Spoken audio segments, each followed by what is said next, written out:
Would it be possible for Star Wars: The Old Republic to come to console? The short answer is yes, and I have some solid reasons as to why. Just so we're clear, I'm not shooting this video in the dark. I have genuine reason to believe that SWTOR is coming to console. First of all, I know many people will arrive and probably leave a comment along the lines of, "This game isn't playable on controller, there is too many buttons," and to be honest, I can understand why you might say that. However, it's just not true. If you open Steam now and find the controller layouts tab inside your game properties, you'll find a whole bunch of pre-made templates that allow you to play Star Wars: The Old Republic with a controller. In fact, this footage on screen now is me using a controller, although I really wasn't used to it, so it's rather bare bones footage, I'm afraid. I'm much more of a keyboard and mouse player. If you're interested, I think you should try it out and see for yourself. After just a quick play around with this, it was easy for me to tell that any player who wants to just chill, lay back and play some solo story, then this is a great way to do it, especially if you're playing on a big screen. Let me just say, I was skeptical of how well the controller would work for mouse interactions such as looting or opening tabs and such, but even that actually works pretty well, just using one of the community layouts. By the way, this is the layout that I'm using. Big thanks to the person who made it. So why do I think Star Wars: The Old Republic is coming to console? Well, the first reason is because I was told that controller support is in the works many years ago.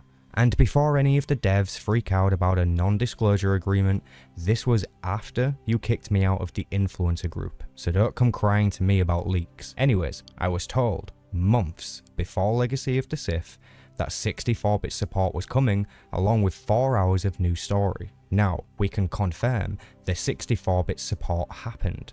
As for the 4 hours of story, well, it may surprise you, but so far in Legacy of the Sith, we have actually had roughly 4 hours of story cutscenes. Maybe a little less, but the expansion isn't finished just yet either. Fair enough, most of those 4 hours are filler story and Mandalorian stuff, but this implies the third thing that I was told is also probably true, which is that native controller support is coming to the game.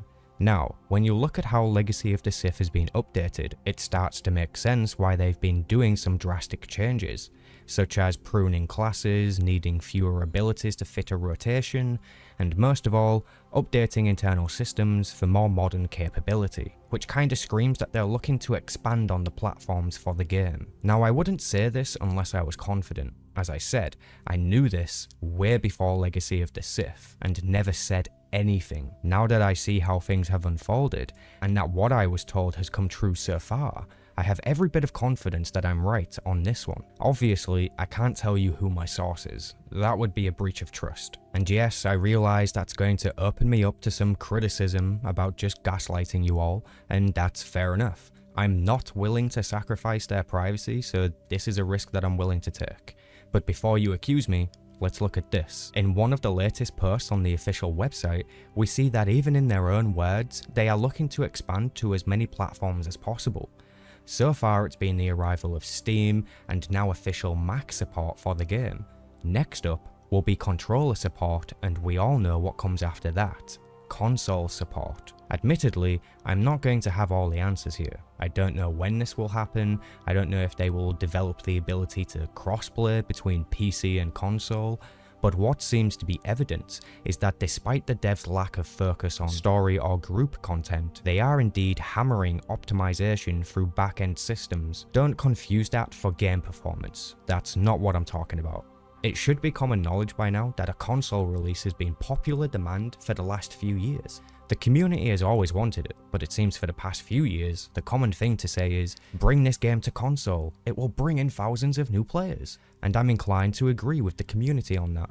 Perhaps it's just axiomatic, but releasing this game on console would do wonders for player population and would likely cause a surge of new players who have never seen the game before, and even new spenders who want fancy outfits on the cartel market. But one thing I would be concerned about is the subscription model for the game. As we know, if you subscribe one time, you get access to all expansions and keep that access even when your sub runs out, which is awesome in principle, but when you weigh in preferred player limits and using evidence from the current player base, people are not a fan of this model long term.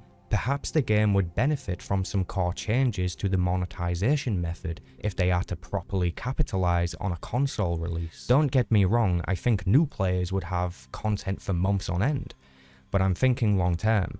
We want to keep those players around, so making the monetization more practical would be effective for overall retention. Besides, the cash shop seems to be the focus for monetization these days, so I really don't think changing some of the older limits around is going to hurt the game in any way. The most immediate example I can give is the credit cap for non-subscribed players, which is 1 million.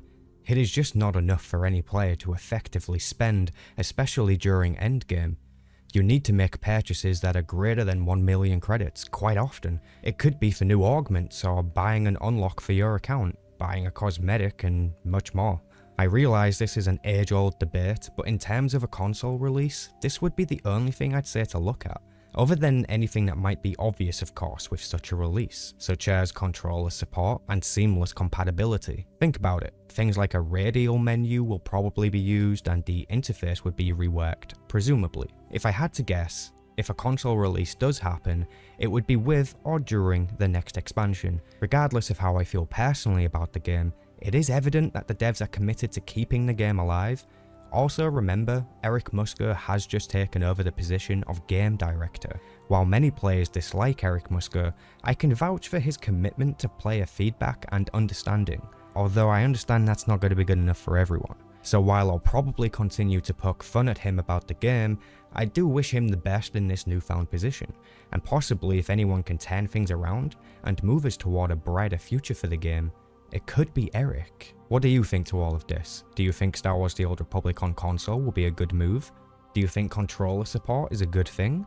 I'm eager to know everyone's thoughts on the matter. Just to be super clear before I sign off, you shouldn't just believe me because I said so, but for the reasons already outlined, I have very good reason to believe that this is true. If it turns out to be false and in the next year or two we see nothing about this, I will happily take responsibility for that. Other than that, thanks for watching and may the Force be with you.